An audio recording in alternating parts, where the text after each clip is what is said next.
दोस्तों, भारतीय राजनीति में एक बड़ा ही दिलचस्प जीव पाया जाता है।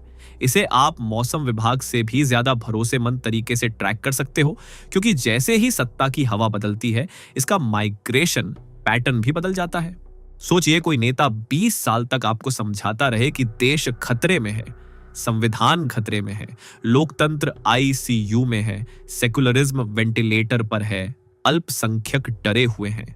हर दूसरे दिन प्रेस कॉन्फ्रेंस, हर तीसरे दिन ट्वीट, हर चौथे दिन इंटरव्यू। ऐसा माहौल बना दिया जाता है कि आपको लगने लगता है कि अगर आज शाम तक कुछ नहीं किया गया तो कल सुबह संविधान की जगह मोबाइल का यूजर एग्रीमेंट लागू हो जाएगा। लेकिन फिर एक सुबह आप उठते हो, देश वही, संविधान वही, लोकतंत्र अभी भी खतरे में बताया जा रहा है, टीवी डिबेट्स अभी भी वही चल रही हैं। बस एक छोटा सा बदलाव हुआ है। जो नेता कल तक खतरे के खिलाफ लड़ाई लड़ रहा था, आज उसी खतरे के साथ सेल्फी खिंचवा रहा है। कल तक जो कमल देखकर एलर्जी का नाटक करता था, आज वही कमल उसके ड्राइंग रूम की शोभा बढ़ा रहा है। और यहीं पर मेरी असली समस्या शुरू होती है, बीजेपी से नहीं, क्योंकि बीजेपी तो वही कर रही है जो वो सालों से खुलकर कहती आई है। उनका एजेंडा क्या है, उनका विजन क्या है, उनकी राजनीति कैसी है, ये कोई सीक्रेट फाइल नहीं है। आप सहमत हो सकते हो, असहमत हो सकते हो, लेकिन कम से कम आपको पता तो है कि सामने वाला क्या चाहता है। मजेदार बात कहीं और है।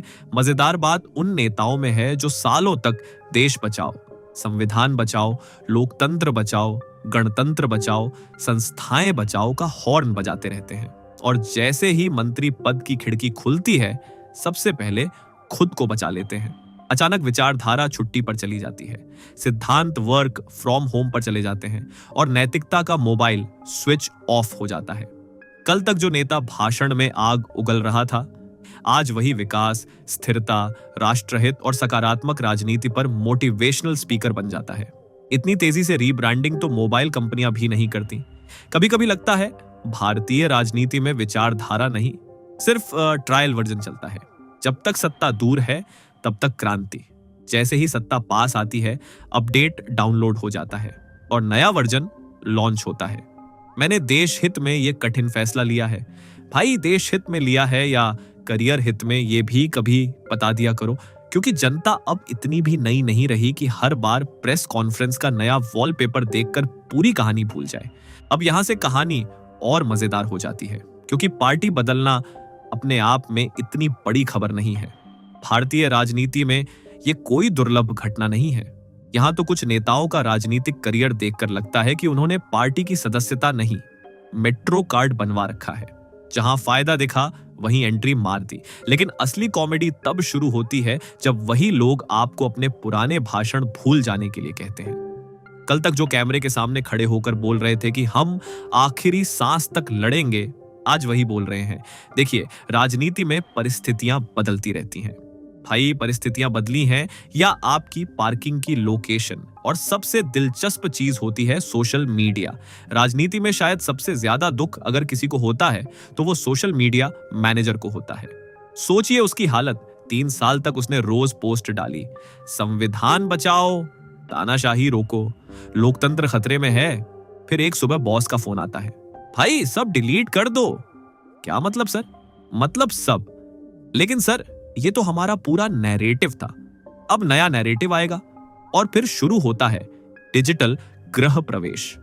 कल तक प्रोफाइल बायो में लिखा था, सत्य के लिए संघर्षरत, लोकतंत्र का प्रहरी, संविधान की आवाज। आज बायो में लिखा है, राष्ट्र निर्माण के लिए समर्पित, विकास ही लक्ष्य, नया भारत, मजबूत भारत। इतनी तेजी से प्रोफाइल ट्रांसफॉर्मेशन देखकर तो इंस्टाग्राम इन्फ्लुएंसर भी शर्मिंदा हो जाएं। कमाल की बात यह है कि जनता को भी पूरी कहानी याद रहती है। इंटरनेट बहुत खतरनाक जगह है। आपको लगता है कि आपने पुराना बयान डिलीट कर दिया, लेकिन कहीं ना कहीं कोई अंकल जी अभी भी 2018 का स्क्रीनशॉट पेन ड्राइव में संभाल कर बैठे हैं। जैसे ही आप नई पार्टी ज्वाइन करते हो, वो स्क्रीनशॉट वापस पैदा हो जाता है। और पत्रकार भी फिर वही क्लासिक सवाल पूछते हैं, सर आपने तो 2024 में कुछ और कहा था। नेताजी मुस्कुराते हैं, पानी पीते हैं, माइक ठीक करते हैं और फिर ऐसा जवाब देते हैं जिसका सवाल से कोई लेना देना नहीं होता। राजनीति में शायद यही सबसे बड़ी सुपर पावर है। आपसे पूछा जाएगा, दिल्ली का रास्ता किधर है, और आप जवाब दोगे कि भारत कृषि प्रधान देश है। लोग समझते हैं कि सत्ता का गणित क्या होता है। लोग समझते हैं कि चुनाव कैसे लड़े जाते हैं। लोग समझते हैं कि राजनीतिक समझौते क्यों होते हैं। समस्या समझौते से नहीं है। समस्या तब होती है जब सालों तक किसी मुद्दे को देश का सबसे बड़ा नैतिक युद्ध बताया जाए और फिर अचानक उसी मुद्दे को फाइल में डालकर अलमारी के ऊपर रख दिया जाए।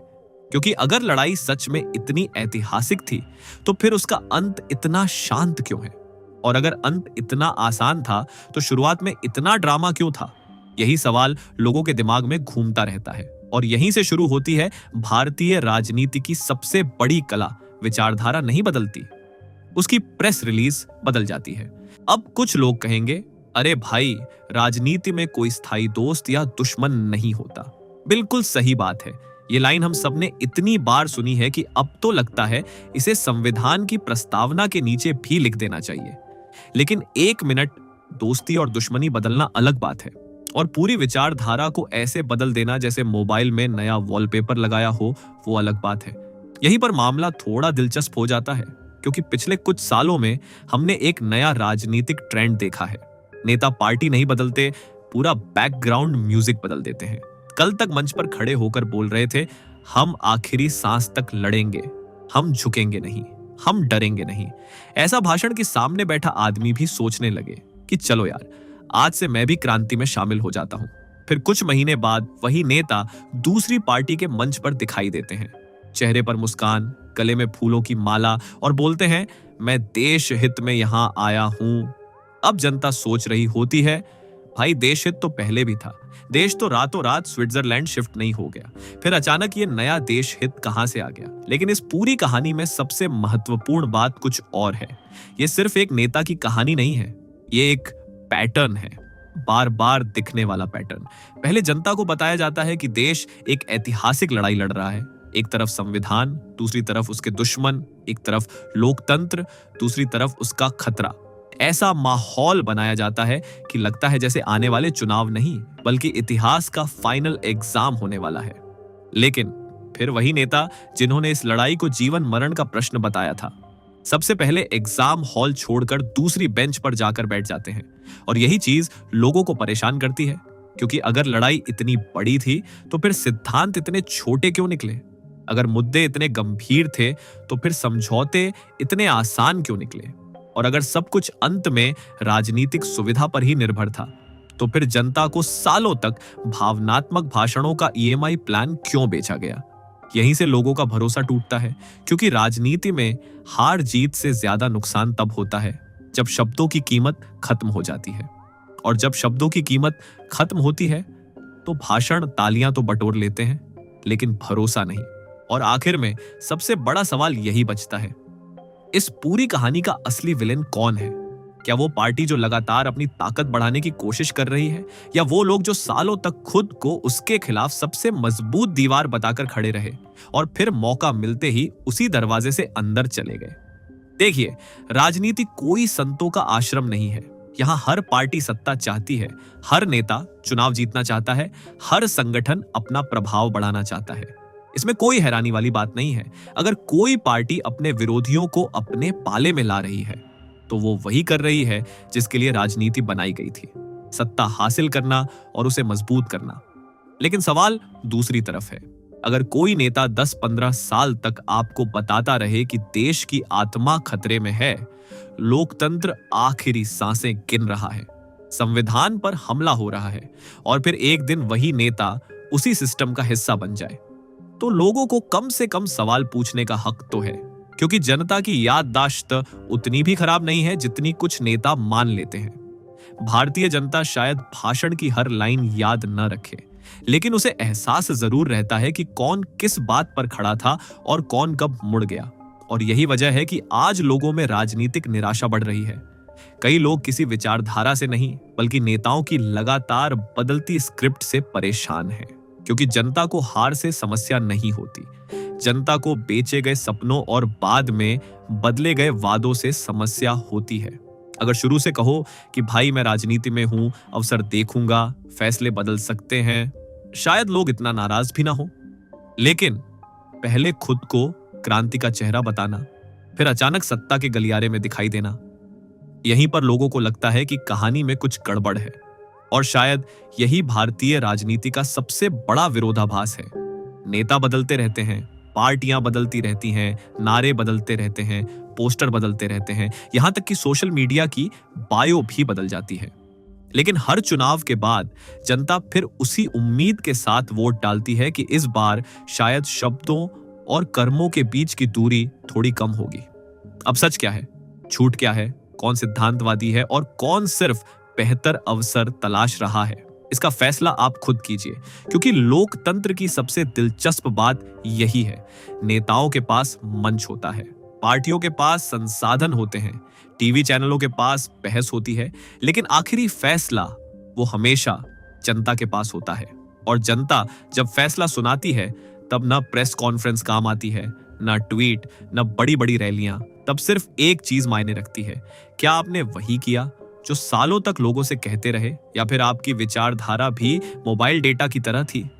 अगर लोकतंत्र को सच में मजबूत बनाना है तो किसी नेता को आंख बंद करके फॉलो करने से नहीं होगा, सवाल पूछने पड़ेंगे हर पार्टी से, हर विचारधारा से, हर नेता से। क्योंकि लोकतंत्र की असली ताकत तालियों में नहीं, जवाबदेही में छिपी होती है। और जिस दिन जनता सवाल पूछना छोड़ देगी, उस दिन नेताओं को विचारधारा बदलने की भी जरूरत नहीं पड़ेगी।